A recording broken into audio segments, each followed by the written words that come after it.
राधे राधे दोस्तों, दिव्य यात्रा YouTube channel में एक बार फिर आपका स्वागत है। दोस्तों, सैकड़ों साल पहले जब मिथिला राज्य में गोनू झा नाम का एक व्यक्ति रहता था। गोनू झा वैसे तो जाति से ब्राह्मण थे, लेकिन वे खेती बाड़ी करके ही अपना जीवन यापन करते थे। जीवन एक साधारण किसान की तरह था, परंतु फिर भी लोग उन्हें सम्मानपूर्वक पंडित जी कहकर बुलाते थे। इसका कारण था उनका अत्यंत समझदार और चतुर स्वभाव। गोनू झा न केवल मेहनती किसान थे, बल्कि वे बड़े ही बुद्धिमान और व्यावहारिक भी थे। गांव के लोग उन्हें बहुत मानते थे और अक्सर अपनी समस्याओं का समाधान पूछने के लिए उनके पास आते थे। गोनू झा भी हर किसी की मदद के लिए हमेशा तैयार रहते थे। चाहे किसी के घर का झगड़ा हो, खेत की समस्या हो या फिर कोई सामाजिक उलझन, लोग निसंकोच उनके पास पहुंचते थे और गोनू झा भी सभी को धैर्यपूर्वक सुनकर उचित सलाह देते थे। गोनू झा के पड़ोस में एक और किसान रहता था, जिसका नाम था रामदीन। रामदीन भी बाकी किसानों की तरह ही खेती बाड़ी करके अपना जीवन चला रहा था, लेकिन वह अक्सर परेशान रहता था। उसकी चिंता का मुख्य कारण यह था कि उसकी जमीन से होने वाली आमदनी बहुत ही कम थी, जबकि वह भी मेहनत कम नहीं करता था। एक दिन की बात है, रामदीन का चचेरा भाई उससे मिलने के लिए उसके घर आया हुआ था। बातचीत के दौरान रामदीन ने अपने दिल का हाल उससे बांट दिया और कहा, भैया, मैं दिन रात मेहनत करता हूं, लेकिन फिर भी मेरी फसल अच्छी नहीं होती। समझ नहीं आता कि गलती मेरी है या मेरी किस्मत की। यह सुनकर उसका भाई बोला, अरे भाई, तुम्हारे पास तो इतनी सारी जमीन है, फिर भी तुम क्यों परेशान रहते हो? अगर तुम खुद ठीक से खेती नहीं कर पा रहे हो तो इस जमीन को किसी और को दे दो, वह तुम्हारी तुलना में बेहतर कमाई कर लेगा। रामदीन ने सिर झुकाते हुए कहा, दूर से देखने पर लगता है कि सारी गलती मेरी है, लेकिन ऐसा नहीं है। मैं इस जमीन पर सचमुच खूब मेहनत करता हूं, दिन रात एक कर देता हूं, लेकिन क्या करूं, यह जमीन ऐसी ही है। इसमें तो जैसे कोई उपजाऊ शक्ति ही नहीं बची। रामदीन की बात सुनकर उसका भाई थोड़ी देर चुप रहा, फिर बोला, अगर ऐसा है तो फिर इस जमीन को बेच दो। कम से कम तुम्हें कुछ धन तो मिलेगा, जिससे तुम कोई और काम शुरू कर सको। रामदीन बोला, नहीं भैया, मैं यह जमीन बेचना नहीं चाहता। यह मेरे पुरखों की दी हुई निशानी है। अगर मैंने इसे बेच दिया तो मेरी जड़ों से मेरा नाता टूट जाएगा। मेरे पूर्वजों की यादें इसी खेत से जुड़ी हुई हैं। चचेरे भाई ने सलाह दी, तो फिर तुम ऐसा करो, इस जमीन पर खेती करने के बजाय कोई दूसरा काम शुरू कर दो, जैसे गाय भैंसों का तबेला खोल लो। दूध बेचकर भी अच्छा मुनाफा हो सकता है। रामदीन ने लंबी सांस लेते हुए कहा, तुम्हारी सलाह बहुत अच्छी है, लेकिन गाय और भैंस खरीदने के लिए मेरे पास धन नहीं है। अगर धन होता तो मैं जरूर कुछ नया करता। अब तो बस यही जमीन है जिससे मुझे उम्मीद रहती है, लेकिन जब यह भी साथ नहीं देती तो दिल टूट सा जाता है। इस तरह से जमीन का उपजाऊ न होना रामदीन के लिए एक बहुत बड़ी समस्या बन गया था। वह दिन ब दिन उदास और चिंतित रहने लगा था। उसके चेहरे पर हमेशा चिंता की रेखाएं बनी रहती थीं। बात बात पर झुंझला उठता था और इस वजह से घर का माहौल भी बोझिल हो गया था। उसे हर समय परेशान देखकर उसकी पत्नी एक दिन उससे कहने लगी, आप हमेशा कुछ न कुछ सोचते रहते हैं, कभी जमीन को लेकर तो कभी अपने परिवार को लेकर, लेकिन अब करते कुछ नहीं। सिर्फ सोचने से काम नहीं बनता, कुछ तो आपको करना ही पड़ेगा। भाग्यवान, तुम ही बताओ कि मैं क्या कर सकता हूं।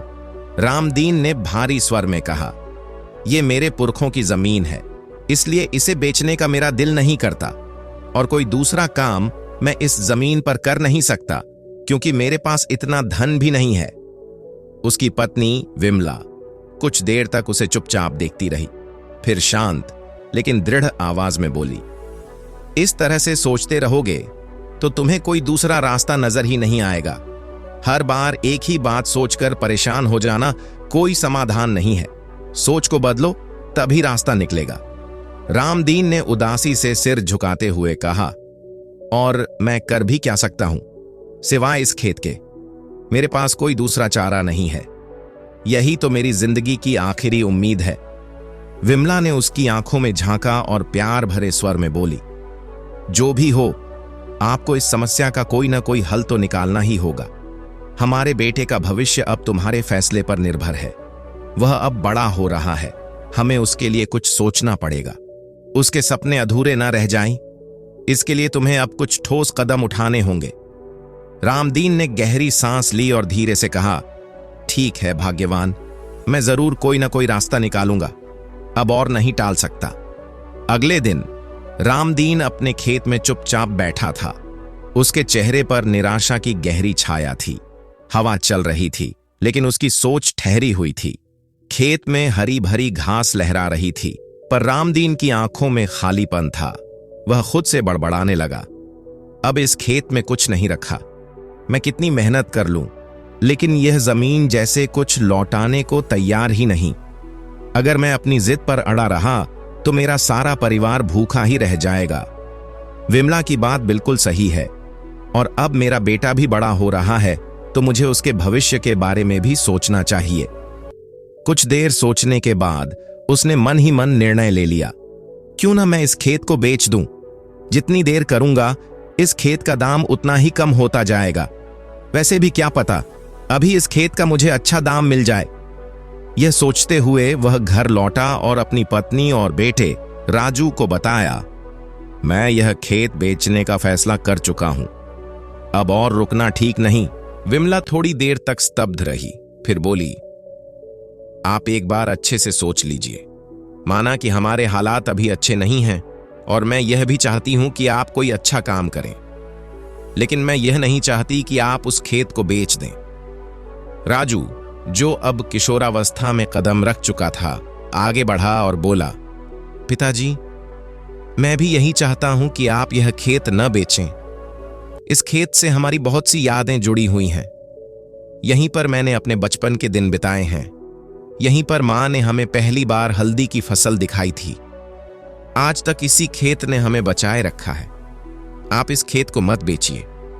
रामदीन गहरी सांस लेते हुए बोला, बेटा, मैं तुम्हारी भावनाओं को समझता हूं, लेकिन फिर भी यह खेत बेचना बहुत ही जरूरी है। अभी अगर हमने इस खेत को बेचने में देर कर दी तो क्या पता कल को कोई इस खेत को लेने को तैयार होगा भी या नहीं। इसलिए मैं कल ही यह खेत बेचने के लिए कुछ अमीर लोगों से मिलने के लिए जाऊंगा। रामदीन ने भारी मन से कहा, जो इस खेत का मुझे अच्छा दाम देगा, मैं ये खेत उसी को बेच दूंगा। अब और इंतजार करने से कोई फायदा नहीं है। अगले दिन सुबह जल्दी ही रामदीन तैयार होकर गांव के जमींदार के पास पहुंचा। उसका मन उदास था, लेकिन उसे लगा कि यही एकमात्र रास्ता बचा है। जमींदार गांव का सबसे बड़ा और अमीर आदमी था, लेकिन उतना ही चालाक और स्वार्थी भी। वह हमेशा किसानों की मजबूरी का फायदा उठाने में पीछे नहीं हटता था। जब रामदीन जमींदार के दरवाजे पर पहुंचा तो जमींदार अपनी कुर्सी पर बैठा हुक्का गुड़गुड़ा रहा था। उसने रामदीन को देखकर आंखें तरेरीं और बोला, हां भाई रामदीन, कैसे आना हुआ? क्या कोई काम है? रामदीन ने नम्रता से कहा, जमींदार जी, मैं अपना खेत बेचना चाहता हूं। जमींदार ने हंसते हुए कहा, खेत बेचने की कोई तो वजह होगी रामदीन। रामदीन ने सिर झुकाते हुए जवाब दिया, बस यही कि मेरा खेत अब कुछ खास उपजाऊ नहीं रहा जमींदार जी। कई सालों से मेहनत कर रहा हूं, लेकिन अब उतनी फसल नहीं होती जितनी पहले होती थी, और परिवार की जिम्मेदारियां बढ़ रही हैं। इसी वजह से मुझे मजबूरी में यह खेत बेचना पड़ रहा है। जमींदार ने नजरों में शंका और तंज भरकर कहा, जब तुम्हारा खेत उपजाऊ ही नहीं है तो उसे मैं लेकर क्या करूंगा? उसमें तो मुझे भी घाटा ही होगा। रामदीन ने थोड़ा हिचकिचाते हुए कहा, अरे जमींदार जी, आपके पास तो बहुत सारा पैसा है। आप चाहें तो इस खेत में कोई दूसरा काम भी शुरू कर सकते हैं, गोदाम बना सकते हैं या कोई बाग लगा सकते हैं, आपको घाटा नहीं होगा। जमींदार ने आंखें मिचमिचाते हुए उत्तर दिया, अरे भाई, मेरे पास चाहे जितना भी धन हो, वह सब मैंने अपनी मेहनत और अक्ल से कमाया है। मैं उस धन को किसी बेकार खेत को खरीदने में क्यों लगाऊं?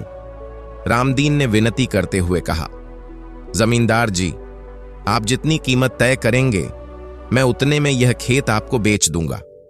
मुझे बस इतना चाहिए कि मैं अपने परिवार को भूखा न देखूं।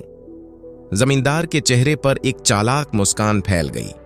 वह अंदर ही अंदर खुश हो गया, क्योंकि यही मौका था किसी की मजबूरी का फायदा उठाने का। उसने बनावटी हमदर्दी दिखाते हुए कहा, रामदीन, तुम्हारी हालत देखकर मुझे तुम पर दया आ गई है। चलो, मैं यह खेत तुमसे खरीद तो लूंगा, लेकिन मैं तुम्हें इसके ज्यादा दाम नहीं दे पाऊंगा।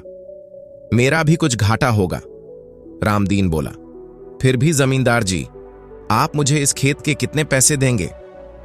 जमींदार ने अपनी मूंछों को ताव देते हुए कहा, मैं तुम्हें इसके ज्यादा से ज्यादा 1000 सिक्के ही दे सकता हूं, इससे ज्यादा नहीं। रामदीन कुछ देर तक सोचता रहा। उसका चेहरा गंभीर हो गया। फिर बोला, लेकिन यह तो बहुत ही कम है। मेरा खेत ज्यादा नहीं तो कम से कम 4000 सिक्कों का है। आप मुझे कुछ कम दे दीजिएगा, ज्यादा नहीं तो 3000 सिक्के तो मुझे दे ही दीजिए। जमींदार उसका हाथ पकड़ते हुए बोला, अरे जब इस खेत से कुछ पैदा ही नहीं होना है तो ये खेत मेरे किस काम का? यह तो पूरी तरह बंजर है। ऐसे बंजर खेत के लिए 1000 सिक्के भी कौन देगा? और फिर उस जमीन का मैं करूंगा क्या?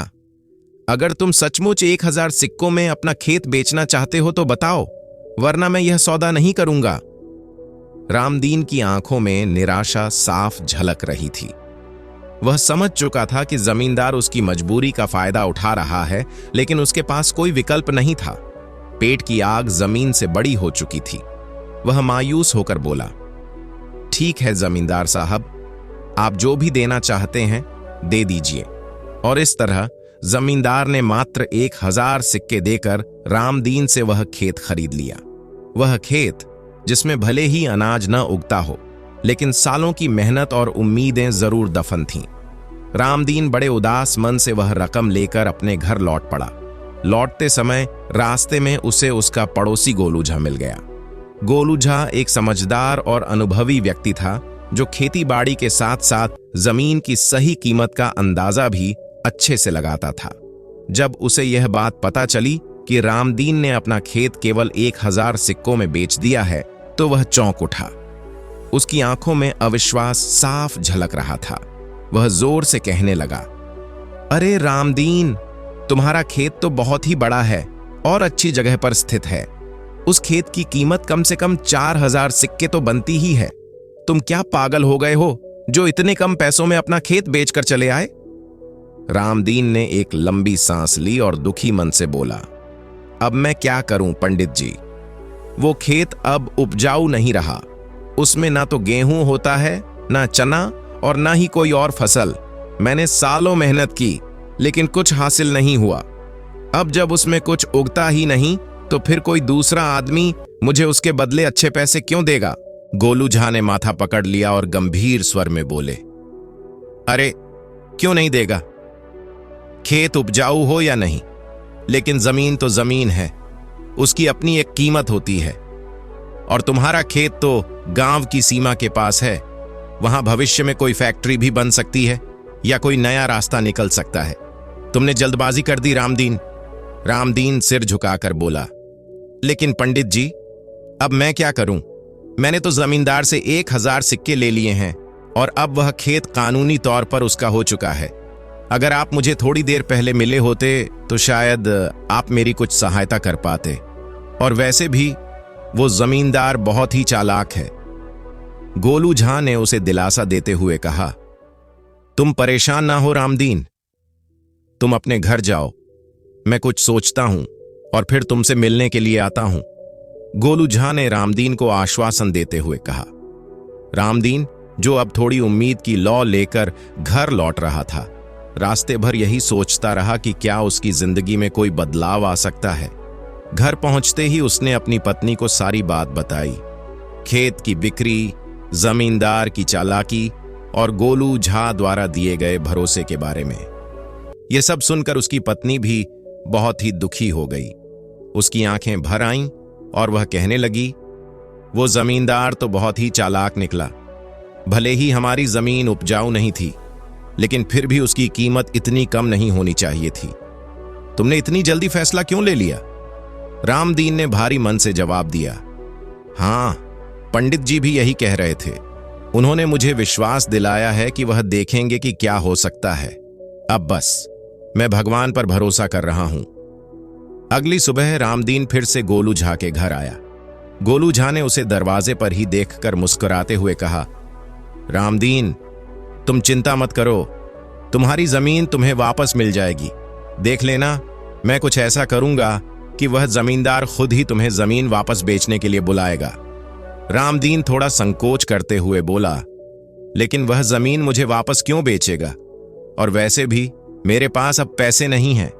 गोलू झा ने आत्मविश्वास से कहा, रामदीन, वह जमींदार तुम्हें जरूर बुलाएगा, और जब वह तुम्हें बुलाकर जमीन खरीदने की बात करे तो तुम उसे 200 सिक्कों से ज्यादा कीमत मत देना। बाकी सब मैं देख लूंगा। जरूरत पड़ी तो मैं खुद तुम्हारी मदद कर दूंगा। तुम बस मेरी बात मानो।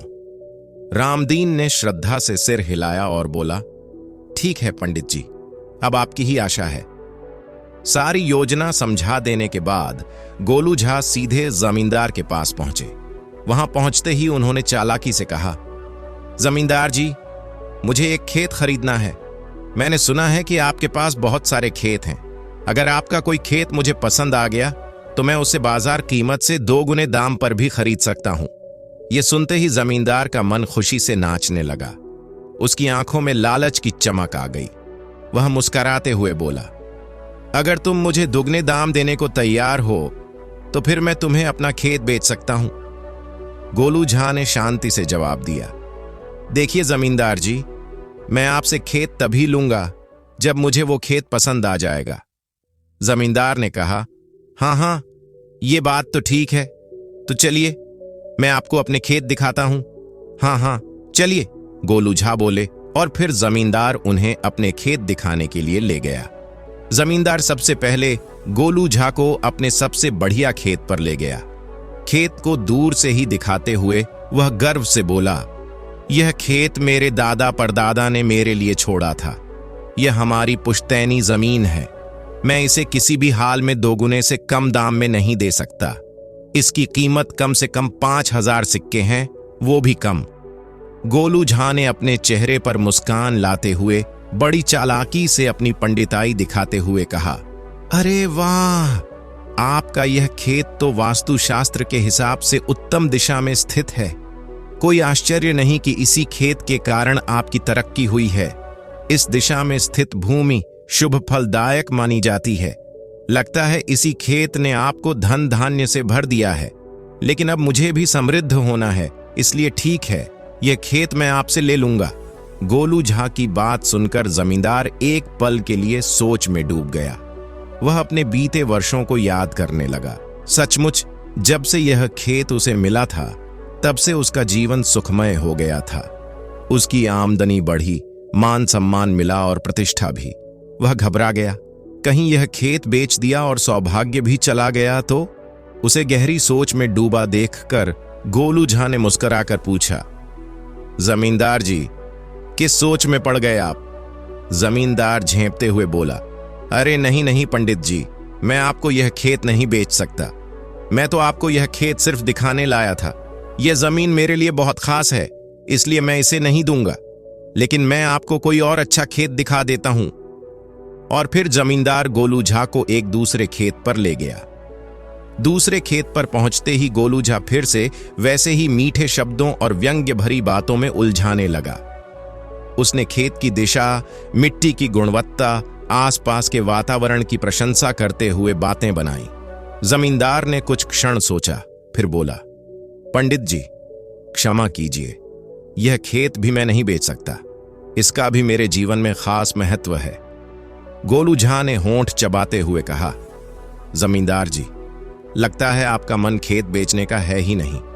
जमींदार हड़बड़ाकर बोला, नहीं नहीं, ऐसी बात नहीं है। मैं आपको जरूर खेत बेचना चाहता हूं, तभी तो एक से एक बढ़िया खेत दिखा रहा हूं। गोलू झा ने अपनी छोटी को एक बार ऐंठते हुए कहा, तो फिर जल्दी कीजिए, शाम होने वाली है। अगर आपने खेत नहीं दिया तो मैं किसी दूसरे गांव में जाकर जमीन खरीद लूंगा। जमींदार अब कुछ हड़बड़ाया और सोचने लगा कि अगर यही मौका हाथ से निकल गया तो शायद दुगने दाम वाला ग्राहक फिर न मिले। तब वह गोलू झा को उस खेत पर ले गया जो उसने हाल ही में रामदीन से खरीदा था। खेत पर पहुंचकर जमींदार बोला, ये देखिए, ये खेत बहुत ही बढ़िया है, आप इसे खरीद लीजिए, और वह भी बिना किसी चिंता के। गोलू झा ने उस खेत को एक बार गौर से देखा, फिर भौहें चढ़ाते हुए अजीब सी शक्ल बना ली, जैसे वह उस खेत को देखकर बिल्कुल भी खुश नहीं हुआ हो। जमींदार ने पूछा, क्या हुआ पंडित जी? ये खेत तो बहुत ही अच्छा है, आप इसे ले लीजिए। गोलू झा झल्लाते हुए बोले, अरे ये खेत लेकर क्या मैं अपने जीवन को खराब कर लूं? जमींदार थोड़े झुंझलाए, क्या हुआ, आपको ये खेत पसंद नहीं आया? गोलू झा ने जवाब दिया, नहीं, बिल्कुल भी नहीं, मैं ये खेत कभी नहीं लूंगा। ये खेत एक गलत दिशा में है, और अगर मैं गलत नहीं हूं तो ये खेत बिल्कुल बंजर है, इस पर कुछ भी पैदावार नहीं होती। पूरा साल मेहनत करने के बाद तब जाकर बहुत थोड़ा सा अनाज पैदा होता है। क्यों, मैं सही कह रहा हूं ना? गोलू झा की बात सुनकर जमींदार चौंक गया और सोचने लगा, अरे इन्हें यह सब कैसे पता? जो कुछ भी यह बता रहे हैं बिल्कुल सच है। इसके बाद गोलू झा कहने लगे, ये खेत जिसके पास भी होता है वह हमेशा परेशान ही रहता है। कुछ ही समय के भीतर उसकी हालत इतनी खराब हो जाती है कि उसे 2 वक्त की रोटी जुटाना भी मुश्किल हो जाता है। सच कहूं तो मुझे तो यह समझ नहीं आ रहा है कि इस खेत के मालिक बनने के बाद भी जमींदार जी आप अब तक इतने मालामाल कैसे बने हुए हैं? यानी कि मेरी समझ से यह खेत आपके पास अभी नया नया ही आया होगा। जमींदार ने थोड़ी झेंपते हुए जवाब दिया, हाँ पंडित जी, ये खेत मैंने बस 2 दिन पहले ही खरीदा है। गोलू झा ने भौहें चढ़ाते हुए और चेहरे पर व्यंग्यात्मक मुस्कान लाते हुए कहा, बस अब 6 महीने और देख लीजिए। ये खेत तो क्या, आपको अपने बाकी के सारे खेत भी एक एक करके बेचने पड़ जाएंगे। ये खेत जीवन में बरकत नहीं बल्कि बर्बादी लाता है। जमींदार की चेहरे पर चिंता की लकीरें उभर आईं। वो घबरा गया और बोला, ऐसा मत कहिए पंडित जी, बल्कि आप तो इतने ज्ञानी हैं, आप ही मुझे कोई उपाय बताइए कि मैं क्या करूं। अब तो आप ही मेरा सहारा हैं। गोलू झा ने आंखें मिचमिचाकर जमींदार की ओर देखा और बोले, देखिए आपने यह खेत बहुत ही सस्ते में खरीदा होगा। मेरी मानिए तो अगर इस खेत की असली कीमत 4000 सिक्के होती तो आपने शायद इसे मात्र 1000 सिक्कों में खरीद लिया होगा। अब जमींदार के पैरों तले जमीन खिसक गई। उसे समझ नहीं आ रहा था कि ये पंडित जी इतना सब कुछ कैसे जानते हैं। वह अचंभित होकर बोला, हाँ हाँ, आपने बिल्कुल सही कहा, यही सौदा हुआ था। गोलू झा ने गहरी सांस ली और कुछ क्षण चुप रहने के बाद बोले, बस अब समझ लीजिए कि आपकी जिंदगी में अंधेरे बादल मंडराने शुरू हो गए हैं। अब आपकी तरक्की रुकने वाली है। खैर, अब मुझे अपनी चिंता करनी चाहिए। मैं तो कहता हूं अपनी भलाई इसी में है कि मैं यहां से निकल जाऊं और किसी और गांव जाकर खेत खरीद लूं। जमींदार ने बड़ी ही विनम्रता से कहा, पंडित जी आप जैसा कह रहे हैं वह सब ठीक है, लेकिन कृपा करके मुझे यह तो बताइए कि क्या इस मुसीबत से बचने का कोई उपाय है? गोलू झा ने धीरे धीरे मुस्कुराते हुए कहा, देखिए वैसे तो इस खेत का कोई ठोस या गारंटीकृत उपाय नहीं है, लेकिन फिर भी आप कम से कम एक काम तो कर ही सकते हैं, और वह ये कि इस खेत को अभी के अभी बेच दीजिए। उन्होंने आगे कहा, अब अगर आप इसे किसी को बेचेंगे तो शायद कोई ज्यादा से ज्यादा आपको 200 सिक्के दे देगा, लेकिन यदि आप ज्यादा लालच में पड़कर उससे ऊपर मांगेंगे तो न केवल खेत नहीं बिकेगा बल्कि उल्टा आपकी मुश्किलें और भी बढ़ जाएंगी। गोलू झा थोड़ी देर चुप हुए और फिर गंभीरता से बोले, और हां, एक बात और, इस खेत को बेचने में ज्यादा समय मत लगाना। मैं तो कहता हूं जितनी जल्दी हो सके इसे बेच दो। अगर कल की जगह आज ही बेच सको तो आज ही बेच दो, गोलू झा ने दृढ़ता से कहा। जमींदार ने हड़बड़ाते हुए जवाब दिया, लेकिन इतनी जल्दी यह खेत मैं किसे बेचूं? इतना बड़ा सौदा किसी को अचानक कैसे करूं? गोलू झा ने मुस्कुराते हुए कहा, अरे जिससे खरीदा है उसी को बेच दो, और याद रखो आज के आज ही बेच दो। जितनी देर करोगे उतनी ही मुसीबत बढ़ेगी। अगर अभी भी संभल गए तो तुम्हारा बेड़ा गर्क होने से बच जाएगा। और हां, अब मुझे मत रोकिए, मैं तो जा रहा हूं, कोई दूसरा खेत देखूंगा। इतना कहकर गोलू झा वहां से उठे और तेज कदमों से निकल गए। अब जमींदार पूरी तरह से सोच में पड़ गया। वह बड़बड़ाने लगा, इस खेत की वजह से ही रामदीन के हालात बुरे बने थे। और अगर मैंने भी इसे जल्दी नहीं बेचा तो शायद मेरा भी वही हश्र होगा। इससे पहले कि सब कुछ हाथ से निकल जाए, मुझे फौरन कोई फैसला लेना होगा। थोड़ी देर तक जमींदार अपने आंगन में टहलता रहा, फिर तुरंत ही अपने नौकर को भेजकर रामदीन को बुलवाया। कुछ ही देर में रामदीन उसके सामने खड़ा था। जमींदार ने सीधे सीधे बात शुरू करते हुए कहा, देखो रामदीन, यह खेत तुम्हारे पुरखों की निशानी है। मैं चाहता हूं कि यह खेत अब दोबारा तुम्हारे ही पास चला जाए। इसमें तुम्हारा अधिकार भी बनता है और मेरी आत्मा भी तभी शांत होगी जब यह खेत तुम्हारे हाथों में लौटेगा। रामदीन ने थोड़ी झिझक के साथ कहा, लेकिन जमींदार जी, अब तो मेरे पास ज्यादा पैसे नहीं हैं। मैं बहुत ही मुश्किल हालात से गुजर रहा हूं।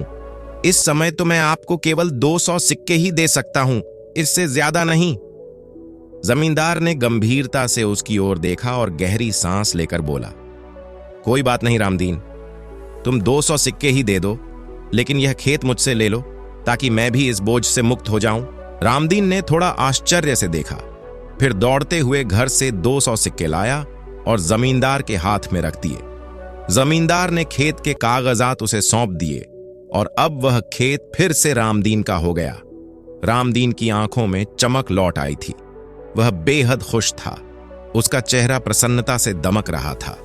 जैसे ही सौदा पूरा हुआ, वह सीधा गोनू झा के पास पहुंचा और उनके चरणों में झुक गया।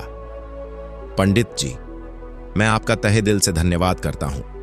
आपकी वजह से ही मेरा खेत मुझे वापस मिल गया, और इतना ही नहीं, अब मेरे पास 800 सिक्के भी हैं। गोलू झा मुस्कराते हुए बोले, धन्यवाद कैसा रामदीन, पड़ोसी होने के नाते मैंने केवल अपना फर्ज निभाया है। तुमसे जो बन पड़ा वो तुमने किया। गोलू झा ने आगे कहा, लेकिन एक बात हमेशा याद रखना, जिंदगी में हालात चाहे जैसे भी हों, घबराकर कभी भी निर्णय मत लेना। अगर तुम खुद अपने फायदे और नुकसान को नहीं समझोगे तो कोई और क्यों समझेगा? उल्टा दूसरा तो तुम्हारे नुकसान की ही ताक में बैठा होगा।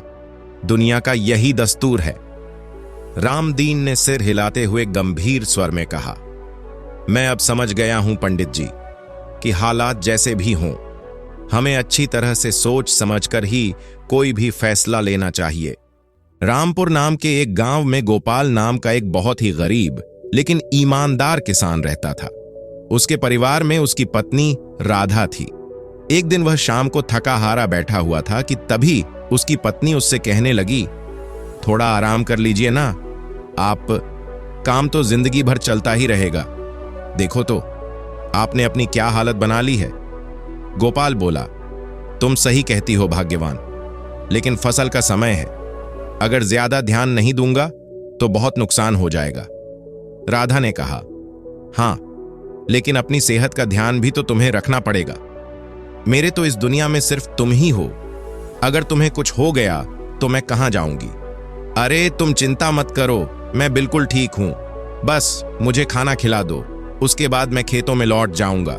और उसके बाद गोपाल की पत्नी ने उसे खाना खिलाया और खाना खाने के बाद गोपाल अपने खेतों में पहुंच गया और वहां पर जाकर वह खुदाई कर ही रहा था कि तभी उसका फावड़ा किसी ठोस चीज से टकराया। गोपाल बोला, अरे ये क्या? लगता है कोई भारी चीज है, मिट्टी हटाकर देखता हूं। गोपाल मिट्टी हटाने लगा तो थोड़ी ही देर में एक पुराना सा संदूक बाहर निकलकर आया। अरे ये तो कोई संदूक है, इसमें क्या होगा? खोल कर देखता हूं। जैसे ही गोपाल ने वह संदूक खोला, उसके अंदर सोने और चांदी के सिक्के चमक रहे थे। उन्हें देखकर गोपाल की आंखें चुंधिया गईं। वह बोला, अरे इतना सारा सोना चांदी। वह कुछ देर तक सोचता रहा और फिर संदूक उठाकर वह अपने घर की तरफ चल दिया। जब वह बक्सा उसकी पत्नी ने देखा तो बोली, अजी ये क्या ले आए आप? ये तो बहुत ही भारी लगता है। गोपाल ने कहा, ये तो मुझे खेतों में मिला है, जरा खोल कर तो देखो इसमें क्या है। राधा वह संदूक खोलती है तो संदूक के अंदर खजाने को देखकर वह हैरान रह गई। उसने इतना सारा खजाना कभी नहीं देखा था। वह बोली, हे भगवान, इतना सारा धन ये कहां से आया? अरे भाग्यवान, मैं खेतों में खुदाई कर रहा था तो यह जमीन के नीचे मुझे दबा हुआ मिला है। पत्नी बोली, अब इसका क्या करेंगे? हम इसे रख लेते हैं, अगर हम इसे रख लें तो हमारे सारे दुख दूर हो जाएंगे। गोपाल ने कहा, नहीं राधा, यह हमारा नहीं है। हो सकता है कि यह किसी का गुम हुआ खजाना हो और इस तरह से इसे अपने पास रखना चोरी होगी। राधा ने कहा, लेकिन अगर यह किसी का होगा तो उसे कैसे पता चलेगा? गोपाल ने कहा, भाग्यवान, हम इसे नहीं रख सकते। यह खजाना इसके असली मालिक तक पहुंचना चाहिए। राधा ने कहा, तुम्हारी ईमानदारी कभी नहीं बदलेगी। ठीक है, जैसा तुम चाहते हो वैसा करो। राधा, ईमानदारी से बड़ा कोई खजाना नहीं है। हां, अगर इसका असली मालिक ना मिले तो हम देखेंगे कि क्या करना है। राधा बोली, अच्छा, तुम्हें जो ठीक लगता है वह करो। मैं तो बस इतना ही चाहती हूं कि हमारे घर में सुख शांति हमेशा बनी रहे। गोपाल ने कहा, हां भाग्यवान, मेरा भी यही सपना है। भरोसा रखो, सब कुछ ठीक होगा। तब राधा कुछ सोचते हुए बोली, लेकिन यह बक्सा तो बहुत ही पुराना है। न जाने कितने सालों से यह जमीन में दबा पड़ा था। अब यह भला किसका होगा? इतने सालों बाद इसे कौन लेने के लिए आएगा? गोपी ने कहा, राधा, जो भी हो, इस बक्से को हम नहीं रख सकते। यह गलत होगा। मैं कल सुबह जाकर इसे गांव के मुखिया जी को सौंप दूंगा। वह इसे राजा को दे देंगे। राधा ने हैरान होते हुए पूछा, अच्छा, लेकिन क्या मुखिया जी को देना सही रहेगा? गोपी ने कहा, हां, वह इस गांव के सबसे समझदार आदमी हैं। वह इस खजाने के असली मालिक को ढूंढकर इसे लौटा देंगे। आप तो हमेशा से ऐसे ही सीधे, सच्चे और ईमानदार हैं। जैसा आपको ठीक लगे आप वैसा ही कीजिए। और फिर इसके बाद वह दोनों खाना खाकर सो गए। अगले दिन सुबह होते ही गोपाल वह बक्सा लेकर मुखिया जी के पास पहुंच गया। मुखिया अपने घर पर आराम से बैठा हुआ था। गोपी बोला, प्रणाम मुखिया जी, मैं आपसे एक जरूरी बात करने के लिए आया हूं। अरे गोपाल, सुबह सुबह कैसे आना हुआ? सब ठीक तो है ना? गोपाल बोला, जी मुखिया जी, सब ठीक है। मैं तो इसलिए आया हूं कि कल खेत में खुदाई करते समय मुझे यह संदूक मिल गया था। खोलकर देखा तो इसके अंदर सोने चांदी के सिक्के भरे हैं। मैं इसे अपने पास नहीं रख सकता, इसलिए मैं आपको सौंपने के लिए आया हूं, ताकि आप असली मालिक को ढूंढकर इसे लौटा सकें या फिर इसे महाराज तक पहुंचा दें। मुखिया ने जब वह खजाना देखा तो हैरान रह गया। कहने लगा, अरे, इतना सारा खजाना, यह किसका हो सकता है भला? और यह तुम्हारे खेत में कैसे आया? गोपाल ने जवाब दिया, वह तो मैं नहीं जानता मुखिया जी, लेकिन जिसका भी हो, अब आप यह उस तक पहुंचा दीजिए। मुखिया बोला, गोपू, तुम्हारी ईमानदारी की तो मिसाल दी जाएगी। आज के समय में भला कौन इतना ईमानदार होता है? गोपू मुस्कुराते हुए कहने लगा, अरे मुखिया जी, ईमानदारी ही सबसे बड़ा धन है। जो सही है मैंने तो बस वही किया। मुखिया ने कहा, ठीक है गोपाल, मैं इसे संभाल कर रख लूंगा और पूरे गांव में खबर करवा दूंगा। अगर इसका कोई असली मालिक हुआ तो उसे सौंप दूंगा। गोपी ने कहा, धन्यवाद मुखिया जी, अब मैं चलता हूं। इतना कहकर गोपाल वहां से चला गया। लेकिन इतना सारा खजाना देखकर मुखिया के मन में अब लालच आ चुका था। वह सोचने लगा, इतना सारा खजाना, अगर मैं इसे राजा को सौंप दूंगा तो मुझे क्या मिलेगा? सिर्फ मेरा नाम ही होगा। लेकिन अगर मैं इसे अपने पास रख लूं तो मेरी सारी परेशानियां खत्म हो जाएंगी। इसे भला राजा को देने की क्या जरूरत है? राजा के पास तो पहले से ही इतना खजाना भरा पड़ा है और किसी को क्या पता चलेगा कि गोपाल को खजाना मिला था और उसने वह मुझे दे दिया। इसे तो मैं ही रख लेता हूं और अपने घर में इसे छिपा दूंगा, किसी को कुछ नहीं पता चलेगा। और फिर शाम को मुखिया जी की पत्नी उस खजाने के बारे में पूछने लगी, अरे, ये संदूक कहां से आया जी? इसमें तो इतना सारा सोना चांदी भरा है। मुखिया बोला, अरे, वह हमारे गांव का गोपू है ना, उसको अपने खेत में ये मिला था। वह इसे राजा तक पहुंचाने को कह रहा था, लेकिन मैंने तो सोच लिया है कि यह खजाना हम अपने पास ही रख लेंगे। उसकी पत्नी बोली, लेकिन यह तो चोरी हुई ना, अगर किसी को पता चल गया तो हमारी पूरी इज्जत मिट्टी में मिल जाएगी। मुखिया ने लापरवाही से कहा, अरे, किसी को कुछ नहीं पता चलेगा। वह गोपाल तो बहुत ही भोला भाला और सीधा आदमी है, वह कभी किसी से कुछ नहीं कहेगा। पत्नी ने कहा, वह तो ठीक है, लेकिन अगर राजा को पता चल गया तो हमारी खैर नहीं। मुखिया बोला, अरे, राजा तक बात पहुंचेगी ही नहीं। तुम चिंता मत करो, यह खजाना अब हमारा है, किसी को कुछ नहीं पता चलेगा। और फिर मुखिया ने लालच में आकर अपनी ईमानदारी को छोड़ दिया और वह खजाना अपने पास ही रख लिया। इधर गोपाल को तो इस बात का अंदाजा भी नहीं था। उसे तो मुखिया पर पूरा विश्वास था। जब गोपाल घर पहुंचा तो उसकी पत्नी पूछने लगी, क्यों जी, वह खजाना मुखिया जी को दे आए? उन्होंने क्या कहा? गोपाल ने जवाब दिया, अरे वह क्या कहते, मैंने उन्हें साफ साफ कह दिया कि खजाने के असली मालिक को ढूंढकर उसे दे दें या फिर इसे राजा के खजाने में जमा करवा दें। उसकी पत्नी कहने लगी, कहीं ऐसा तो नहीं कि मुखिया जी उस खजाने को अपने पास ही रख लें और राजा तक पहुंचाएं ही नहीं? राधा, मुखिया जी एक बहुत ही नेक इंसान हैं, वह ऐसा नहीं करेंगे। वह जरूर खजाने के असली मालिक को ढूंढकर उस तक पहुंचा देंगे। पत्नी बोली, लेकिन फिर भी खजाने का लालच बहुत बुरा होता है। मुझे तो डर लगता है कि कहीं हम पर कोई चोरी का इल्जाम न लग जाए। गोपू उसे समझाते हुए कहने लगा, अरे इसमें डरने की क्या बात है? वैसे भी हमने कोई चोरी नहीं की, हमने तो वही किया जो सही था। अब बाकी जो भी होगा वह भगवान देखेंगे। दूसरी तरफ मुखिया का लालच अब उसे गलत रास्ते पर ले जा चुका था। दोपहर का समय था। गांव में हलचल बहुत ही कम थी। गांव के चबूतरे पर कुछ लोग बैठे हुए थे। बिरजू और हरिया आपस में बातें कर रहे थे। अरे, तुमने सुना गोपाल के खेतों में खजाना मिला था?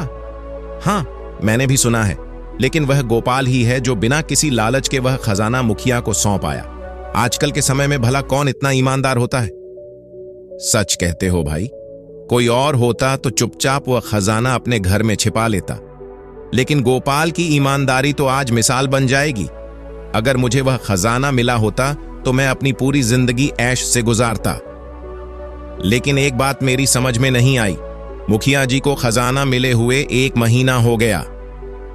लेकिन भाई, एक बात मेरी समझ में नहीं आई, 1 महीना हो गया, लेकिन आज तक मुखिया जी ने उसके असली मालिक के बारे में किसी को नहीं बताया। अगर कोई उसका असली मालिक होता तो सामने आता और हमें उसकी कुछ ना कुछ खबर तो जरूर मिलती। मुखिया को वह खजाना राजा को सौंप देना चाहिए था। अरे, उस बेचारे गोपाल को क्या पता कि मुखिया जी ने वह खजाना अपने पास रख लिया है। उसने तो अपनी तरफ से सही किया था। लेकिन अब देखो ना, जब से खजाना मिला है, मुखिया जी का घर कितना चमकने लगा है। सच कहते हो भाई, पहले तो इनके घर में टूटी फूटी चारपाई थी और अब तो नया पलंग आ गया है, और वह बैलगाड़ी भी तो उन्होंने खरीद ली है। हाँ भाई, सुना तो मैंने भी है कि उनकी पत्नी अब हमेशा नए नए गहने पहनती है। अचानक यह सब कैसे हो गया? मुझे तो पक्का यकीन है कि मुखिया जी ने वह खजाना राजा को दिया ही नहीं, वरना उनके पास इतना पैसा कहां से आता। हाँ भाई, तुम्हारी बात में दम तो है। 1 साल पहले तक उनके घर की क्या हालत थी वह सबने देखा है, और अब गांव में सबसे बड़ा घर उन्हीं का हो गया है। लेकिन यह बात अगर गोपाल को पता चली तो क्या होगा? गोपाल को क्या, अगर राजा को पता लग गई तो मुखिया जी की खैर नहीं। हाँ, लेकिन एक बात पक्की है कि गोपाल की ईमानदारी ने मुखिया जी की किस्मत बदल दी और बेचारा गोपाल अपनी झोपड़ी में ही रह गया। इस तरह से सभी लोग अपनी अपनी राय दे रहे थे। दूसरी तरफ उसी नगर के राजा के महल में एक दिन दरबार लगा हुआ था। सामने महामंत्री खड़ा था। राजा के मन में अपने राज्य की प्रजा का हालचाल जानने की इच्छा हुई। राजा चाहता था कि यह काम बिना किसी ताम झाम के किया जाए। वह खुद गांव गांव जाकर अपनी प्रजा की हालत देखे। राजा ने कहा, महामंत्री, कई दिनों से मैं सोच रहा हूं कि एक बार अपने राज्य का भ्रमण किया जाए। सुना है कुछ गांव में हालात ठीक नहीं हैं। मंत्री बोला, महाराज, आपकी बात बिल्कुल ठीक है। अगर आप स्वयं जाकर अपनी प्रजा की हालत देखेंगे तो सारी सच्चाई स्पष्ट हो जाएगी। राजा ने कहा, हाँ, वह तो ठीक है, लेकिन मैं अपने असली रूप में नहीं जाना चाहता। अगर मैं राजा की तरह जाऊंगा तो लोग सच बोलने से कतराएंगे। हम दोनों ऐसा करेंगे कि साधारण वेश बनाकर गांव का हालचाल जानने के लिए चलेंगे। अगले दिन राजा और मंत्री ने साधारण किसान का वेश धारण किया और फिर अपने राज्य के भ्रमण पर निकल पड़े। वे घूमते घूमते उसी गांव में आ पहुंचे जहां पर कुछ दिन पहले गोपाल नाम के एक किसान को अपने खेतों में खजाना मिला था। राजा कहने लगा, मंत्री जी, यह गांव तो बड़ा ही समृद्ध लगता है, लेकिन सुना है कि यहाँ के कुछ लोग अभी भी गरीबी में ही जीवन गुजार रहे हैं। मंत्री बोला, हाँ महाराज, यह जानने की जरूरत है कि यहाँ पर कौन ईमानदार है और कौन नहीं। इसके बाद राजा और मंत्री ने गांव में घूमना शुरू कर दिया। दोनों गांव के चबूतरे की ओर बढ़े, जहां पर बिरजू और हड्डियां बैठे हुए दिन भर की बातों की चर्चा कर रहे थे। राजा और मंत्री उन दोनों के पास पहुंचे। राजा बोला, भाई, इस गांव में सब कुछ तो अच्छा लगता है, लेकिन एक बात मेरी समझ में नहीं आई कि यहां के मुखिया जी इतने अमीर कैसे हो गए। हरिया बोला, भैया, हम तो साधारण किसान हैं, हमें क्या पता। लेकिन सच कहें तो जब से मुखिया जी को वह खजाना मिला है, तब से उनके दिन ही बदल गए हैं। राजा ने पूछा, खजाना? किसका खजाना? हरिया ने कहा, अरे, कुछ दिन पहले गोपाल को अपने खेत में खजाना मिला था। अब वह तो एक ईमानदार आदमी है, उसने वह खजाना सीधा जाकर मुखिया जी को दे दिया था। लेकिन अगर वह खजाना गोपाल खुद ही रख लेता तो किसी को क्या पता चलता, परंतु उसने ऐसा नहीं किया। वह तो सीधा और सच्चा आदमी है। उसे लगा कि यह खजाना किसी और का होगा, इसलिए उसने वह खजाना ले जाकर मुखिया जी को दे दिया। राजा ने पूछा, अच्छा, फिर क्या हुआ? हरिया बोला, होना क्या था, मुखिया जी ने वह खजाना राजा को सौंपने की बजाय अपने पास ही रख लिया। राजा बोला, लेकिन यह तो उन्होंने गलत किया, उस खजाने को तो राजा तक पहुंचाया जाना चाहिए था। हरिया बोला, वह बात तो है, लेकिन ऐसा हुआ नहीं। अब देखो ना, मुखिया के घर में पहले तो खाने के भी लाले पड़े हुए थे, और अब नया मकान, बैलगाड़ी और ना जाने क्या क्या उसके घर में आ गया है। राजा ने कहा, इसका मतलब तो यह हुआ कि मुखिया ने बेईमानी की है। हरिया बोला, हम ये तो नहीं कह सकते, लेकिन यह सब बदलाव देखकर किसी को भी उस पर शक हो सकता है कि इसके पास इतना सारा धन इतनी जल्दी कहां से आ गया। और फिर राजा और मंत्री वहां से कुछ दूर चले गए। तब राजा कहने लगा, महामंत्री जी, मुझे तो लगता है कि कुछ गड़बड़ है, हमें इसे देखना चाहिए। मंत्री बोला, जी महाराज, लेकिन हमें गोपाल की ईमानदारी की भी प्रशंसा करनी चाहिए। अगर मुखिया ने सच में वह खजाना छुपा लिया है तो उसे दंड मिलना चाहिए। राजा को अब सारी स्थिति समझ में आने लगी थी कि मुखिया के अचानक अमीर बन जाने की वजह क्या है। राजा ने तय किया कि वह जल्दी ही मुखिया को दरबार में बुलाकर इस राज से पर्दा उठाएंगे। अगली सुबह राजा अपने भव्य दरबार में राजगद्दी पर बैठा हुआ था। उनके साथ उनका महामंत्री भी था। राजा के मन में पिछले दिन की सारी बातें घूम रही थीं कि गांव का मुखिया अचानक इतना अमीर कैसे बन गया, और फिर राजा ने फैसला किया कि अब मुखिया को दरबार में बुलाकर सच्चाई सामने लानी चाहिए।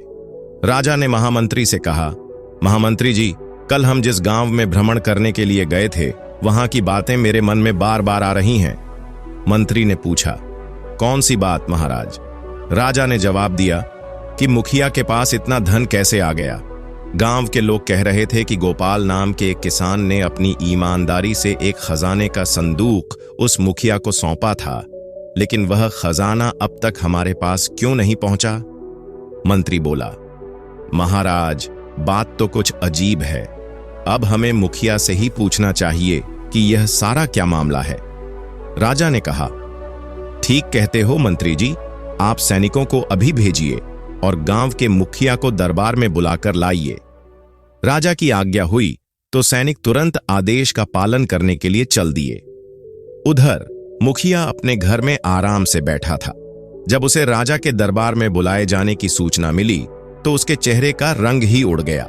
कई तरह के विचार उसके मन में आने लगे। उसे डर था कि कहीं राजा को उसके काले कारनामों की खबर तो नहीं लग गई, कहीं राजा को यह पता तो नहीं चल गया। अगर उन्होंने मुझसे पूछताछ की तो मैं क्या जवाब दूंगा? मैं इस बात से इनकार कर दूंगा तो शायद मैं बच जाऊं। कुछ देर के बाद सैनिक मुखिया को लेकर दरबार में हाजिर हो गए। महाराज ने मुखिया से पूछा, मुखिया, मुझे पता चला है कि तुम्हारे पास एक खजाने का संदूक है जो तुम्हें शाही खजाने में रखवाना चाहिए था, लेकिन तुमने वह मुंह तक नहीं पहुंचाया। मुखिया कहने लगा, महाराज, आपको किसी ने गलत सूचना दे दी है। मेरे पास कोई खजाना नहीं है। अगर ऐसा कुछ होता तो मैं खुद आकर आपको सारी बात बता देता। किसी ने जानबूझकर मेरे बारे में आपको भड़काया है। मुखिया की बातें सुनकर राजा कुछ सोच में पड़ गया, क्योंकि राजा के पास मुखिया के खिलाफ कोई ठोस सबूत नहीं था। इसलिए उसने मुखिया को जाने दिया। परंतु मुखिया के जाने के बाद राजा अपने मंत्री से विचार करने लगा। मंत्री जी, मुखिया तो इस तरह से और इतनी आसानी से अपने अपराध को स्वीकार नहीं करेगा। इसके लिए हमें ही कुछ करना पड़ेगा। मंत्री कहने लगा, महाराज, आप बिल्कुल निश्चिंत रहिए।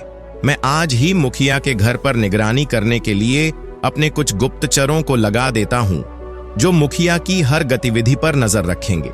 मुझे पूरा विश्वास है कि इस तरह से हम मुखिया की असलियत का पता लगा लेंगे।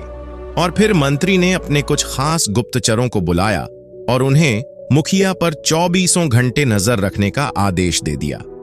फिर क्या था, मंत्री के भेजे हुए गुप्तचर खुफिया तरीके से मुखिया के घर पर नजर रखने लगे। मुखिया कहां जाता है, किससे मिलता है, ये सब सूचनाएं वह मंत्री तक पहुंचाने लगे। लेकिन 15 दिन बीत जाने के बाद भी उनके हाथ कोई भी सफलता नहीं लगी। उन्हें ऐसी कोई भी खबर नहीं मिली जिससे मुखिया का अपराध साबित हो सके। मंत्री इस बात से चिंतित था, परंतु उसे पूरा विश्वास था कि मुखिया एक बेईमान आदमी है और खजाना उसी के पास है। इधर मुखिया बड़ी आराम से अपने दिन गुजार रहा था कि तभी एक दिन गांव में राजा का भेजा हुआ एक सैनिक आया और घोषणा करने लगा कि सभी गांव वालों को यह सूचित किया जाता है कि आजकल नगर में चोर और लुटेरों का एक गिरोह आया हुआ है, जो नगर में चोरी और लूटपाट की घटनाओं को अंजाम दे रहा है। इसलिए सभी गांव वालों को सावधान रहने की हिदायत दी जाती है। अगर आपको कोई ऐसा संदिग्ध व्यक्ति दिखे तो उसकी सूचना नगर के कोतवाल को दी जाए। आप सभी के सहयोग से उन लुटेरों के गिरोह को पकड़ा जाएगा। गांव के लोग यह सूचना सुनकर कुछ घबरा गए थे। गांव के मुखिया को भी जब यह खबर मिली तो वह अपने खजाने को लेकर काफी फिक्रमंद हो गया कि कहीं लुटेरों की नजर उसके खजाने पर न पड़ जाए। एक दिन मुखिया जब सुबह सोकर उठा तो उसे अपने घर के आंगन में एक कागज का टुकड़ा गिरा हुआ मिला, जो एक पत्थर में लपेटकर वहां पर फेंका गया था। मुखिया ने जब वह पत्थर उठाया, असल में वह एक चिट्ठी थी। मुखिया उस चिट्ठी को खोलकर उसे पढ़ने लगा, जिसमें लिखा था, मुखिया जी, हमें पता लग गया है कि तुम्हारे घर में सोने चांदी से भरा हुआ एक संदूक है, लेकिन अब वह संदूक ज्यादा दिन तक तुम्हारे पास नहीं रहेगा। बहुत ही जल्दी हम तुम्हें मारकर वह संदूक उठाकर ले जाएंगे। हाँ, अगर तुम अपनी जान की सलामती चाहते हो तो वह खजाने से भरा हुआ संदूक चुपचाप हमारे हवाले कर दो। इस काम के लिए तुम्हें सिर्फ 1 हफ्ते का समय मिलेगा। 1 हफ्ते के अंदर तुम वह संदूक गांव के बाहर बने हुए पुराने मंदिर के पीछे रात के समय चुपचाप झाड़ियों में रख जाना तो तुम्हारी जान बच सकती है। वरना अगर हम खुद संदूक को लेने के लिए तुम्हारे घर आएंगे तो संदूक तो जाएगा ही, साथ में तुम्हारी जान भी जाएगी। लुटेरों का सरदार दुर्जन सिंह। वह चिट्ठी पढ़ते ही मुखिया के चेहरे का रंग उड़ गया। वह किसी भी हालत में अपने खजाने को अपने हाथ से नहीं जाने देना चाहता था। एक बार उसके मन में आया कि वह इस चिट्ठी के बारे में नगर के कोतवाल को बता दे, लेकिन वह बताता तो किस मुंह से, क्योंकि ऐसा करने पर उसके खजाने का भेद खुल जाने का डर था। जबकि वह तो राजा से कह चुका था कि उसके पास कोई खजाना नहीं है। अब तो मुखिया दुविधा में फंस चुका था। ना तो वह खजाने के बारे में किसी को बता सकता था और ना ही वह खजाने को अपने हाथ से जाने देना चाहता था। तब मुखिया ने इस समस्या का एक हल निकाला।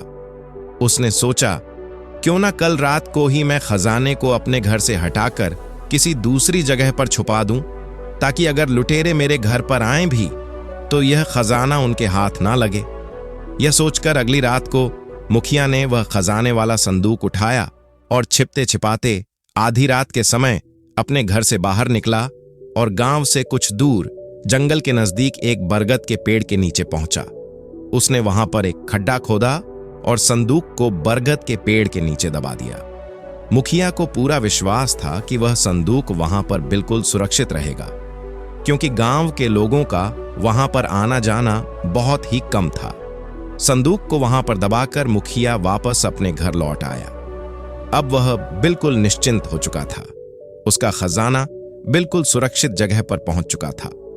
अब वह लुटेरों के हाथ नहीं लगेगा। उस रात मुखिया चैन की नींद सोया। जब सुबह वह उठा तो देखा कि राजा के कुछ सिपाही उसके दरवाजे पर आ धमके। उन्हें देखते ही मुखिया घबरा गया, क्योंकि सिपाहियों के साथ राजा का मंत्री भी था। मंत्री ने मुखिया को धमकाते हुए कहा, मुखिया, तुम्हारा पर्दाफाश हो चुका है। जिस खजाने के बारे में अब तक तुम अनजान बन रहे थे, वह खजाना तुम्हारे ही पास है, और मुझे मालूम है कि तुमने वह खजाना कहां पर छुपाया है। सिपाहियों, पकड़ लो इस बेईमान को और मेरे साथ ले चलो। इससे पहले कि मुखिया कुछ बोल पाता, सिपाहियों ने उसे गिरफ्तार कर लिया और फिर मंत्री गांव के बाहर बरगद के पेड़ की तरफ चल दिया, जहां पर मुखिया ने रात के समय अपना खजाना दबाया था। पीछे पीछे मंत्री के सिपाही मुखिया को घसीटते हुए आ रहे थे। यह नजारा देखकर गांव के कुछ लोग भी उनके पीछे पीछे चल दिए। बरगद के पेड़ के पास पहुंचकर मंत्री ने सैनिकों को आदेश दिया कि यहां पर खुदाई की जाए, और फिर सैनिकों ने खुदाई करके वहां से खजाने से भरा हुआ संदूक बाहर निकाला। इसके बाद सैनिकों को आदेश दिया गया कि वह गोपाल को यहां पर लेकर आएं, ताकि वह इस संदूक को पहचान कर बता सके कि यह वही संदूक है जो उसे अपने खेतों से मिला था। सैनिक गोपाल को लेकर वहां पर आ पहुंचे। तब मंत्री ने गोपाल से पूछा, गोपाल, क्या यह वही संदूक है जो तुम्हें मिला था? गोपाल ने कहा, जी मंत्री जी, यह वही संदूक है, और मैंने यह संदूक मुखिया जी को दिया था, ताकि यह संदूक राजा जी के खजाने में जमा करवाया जा सके। अब तो मुखिया की सारी पोल खुल चुकी थी। तब मंत्री ने कहा, मुखिया जी, क्या तुम जानना नहीं चाहोगे कि तुम्हारे इस संदूक के बारे में मुझे कैसे पता लगा? असल बात तो यह है कि गांव में लुटेरों के बारे में जो मुनादी करवाई गई थी, वो मैंने जानबूझकर करवाई थी, और तुम्हारे घर पर जो चिट्ठी तुम्हें मिली थी, वह लुटेरों ने नहीं बल्कि मैंने ही तुम्हारे घर पर फिकवाई थी। यह सारी मेरी ही योजना थी, ताकि तुम उस खजाने को बचाने के लिए कोई ऐसा कदम उठाओ कि मैं तुम्हें रंगे हाथों पकड़ सकूं। और देखो, मेरा अंदाजा बिल्कुल सही निकला। तुमने उस चिट्ठी को लुटेरों की धमकी समझा और यह संदूक यहां पर छिपाने के लिए आ गए। लेकिन मेरे गुप्तचर, जो 24 घंटे तुम पर नजर रखे हुए थे, उन्होंने रात के समय तुम्हें यह सब करते हुए देख लिया था, और इसकी सूचना मुझे मिल गई, जिसका नतीजा आज तुम्हारे सामने है कि तुम रंगे हाथों पकड़े गए हो। इसके बाद मुखिया को राजा के सामने पेश किया गया। तब राजा ने यह फैसला दिया कि खजाने से भरा हुआ संदूक शाही खजाने में जमा करवा दिया जाए, और मुखिया को उसकी बेईमानी के अपराध में 2 साल के लिए कारागार में डाल दिया जाए। और साथ ही साथ गोपू किसान, जिसकी ईमानदारी की वजह से यह खजाना राजा के पास पहुंचा है, उसे 1000 स्वर्ण मुद्राएं इनाम में दी जाएं। और इस तरह से अपनी ईमानदारी के कारण गोपू को वह इनाम मिल गया, और अब वह एक गरीब किसान नहीं रहा था, बल्कि उसकी ईमानदारी ने आज उसे अमीर बना दिया था। तो दोस्तों, अगर आपको आज की कहानी अच्छी लगी तो चैनल को सब्सक्राइब करके हमें सपोर्ट कर दीजिए, और कमेंट्स में राधे राधे लिखना ना भूलना। फिर मिलते हैं एक नई कहानी के साथ। राधे राधे।